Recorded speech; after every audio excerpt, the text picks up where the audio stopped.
Olá, parabéns ao GEPES por esses 10 anos de atividades. Atividades de intensa pesquisa, atividades de estudo, atividades de intervenção no campo da educação para a transformação da realidade social brasileira.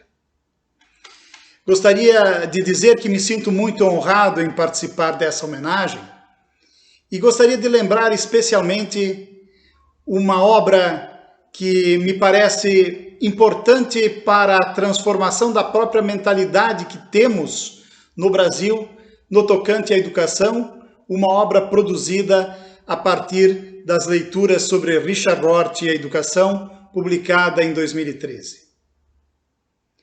Na ocasião, eu tive a oportunidade de mostrar num ensaio modesto que o conceito central da filosofia hoje é o conceito de conversação.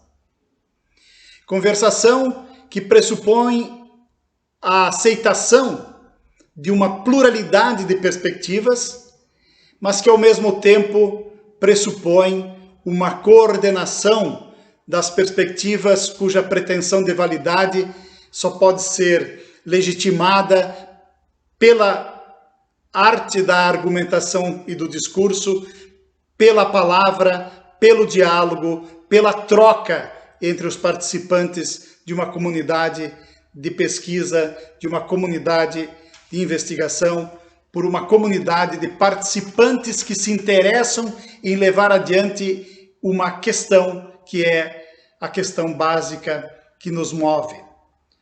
Qual o sentido que a educação tem e qual o papel que a filosofia pode ainda representar nesse campo? Richard Rorty, um dos maiores filósofos da segunda metade do século passado, levava a sério o conceito de conversação porque entendia que todo o processo filosófico nada mais é do que uma constante rediscussão e um constante redescrever dos nossos conceitos e dos nossos pontos de vista. O conceito de conversação, portanto, a ideia da conversação filosófica é a ideia mais marcante para poder realizar aquilo que a educação pretende. O fim da educação se confunde com o fim da filosofia na medida em que buscam ambas tornar possível que cada participante da comunidade de investigação e também da comunidade acadêmica dentro da escola e fora dela, da comunidade que participa do processo civilizador, seja capaz de não somente dizer sua palavra, mas também de argumentar e de trazer para a argumentação os elementos necessários para que nós possamos esclarecer conceitualmente as nossas posições e pesarmos aquilo que pode ser considerado mais valioso e mais profundo do ponto de vista do resultado que o processo da conversação produz. O diálogo é, portanto, o primo irmão da conversação. A abertura ao outro faz parte exatamente desse background que torna possível o exercício da conversação. Se nós pensamos no desenvolvimento do conhecimento e nas propostas que a atual filosofia nos mostra e nos aponta, nós vamos perceber que ainda é possível trazer a filosofia para o exercício do pensamento no campo da educação e mostrar que sem ela nós tateamos no escuro, caminhamos sem orientação e sem direção.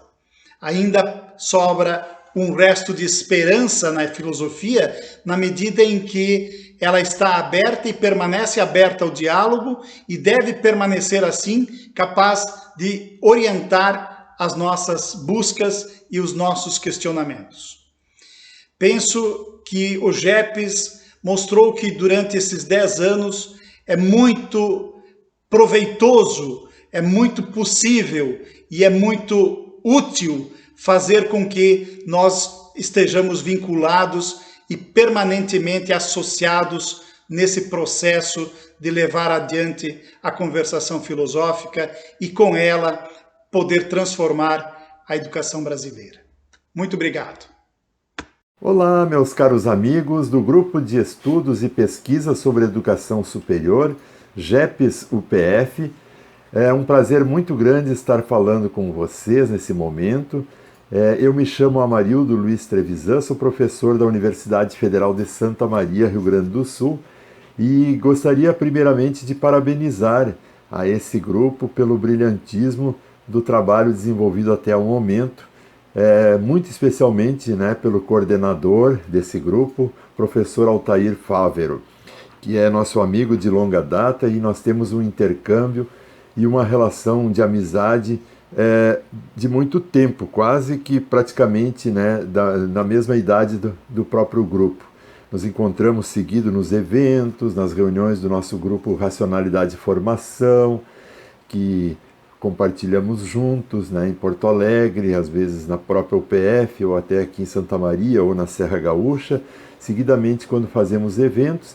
E além disso também compartilhamos bancas, organização de livros, de eventos, etc.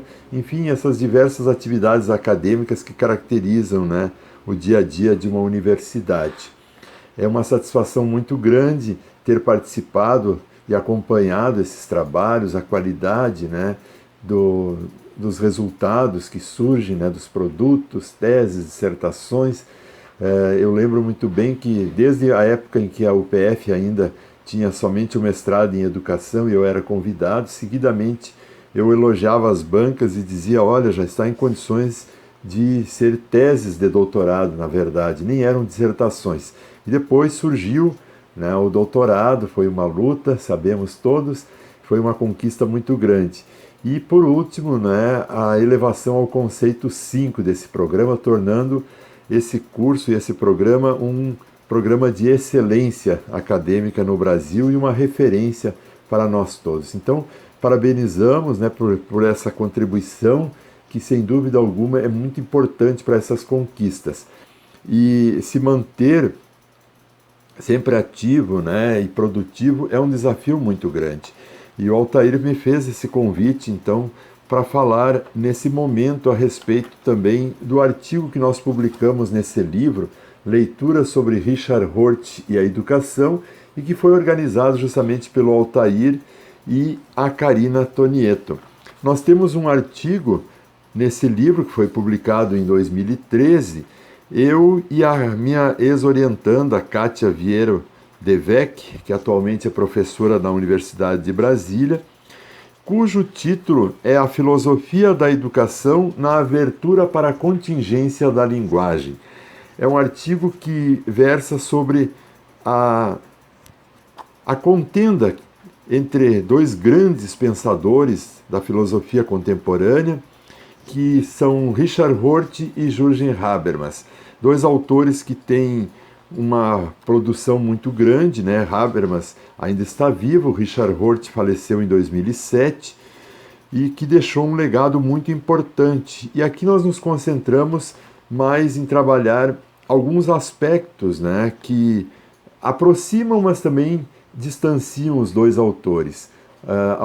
As posições do Habermas, né, mais afinado a uma filosofia continental e europeia, ainda pretendendo encontrar na linguagem um certo universalismo, e Richard Hort defendendo também, né, o paradigma da linguagem, mas afinado a uma perspectiva mais, digamos assim, contextualista. Então é um prazer muito grande ter participado desses trabalhos e estarei sempre à disposição, né, desse grupo de pesquisa e desejo os melhores votos de continuidade, de muito êxito, né, e de muita produtividade acadêmica.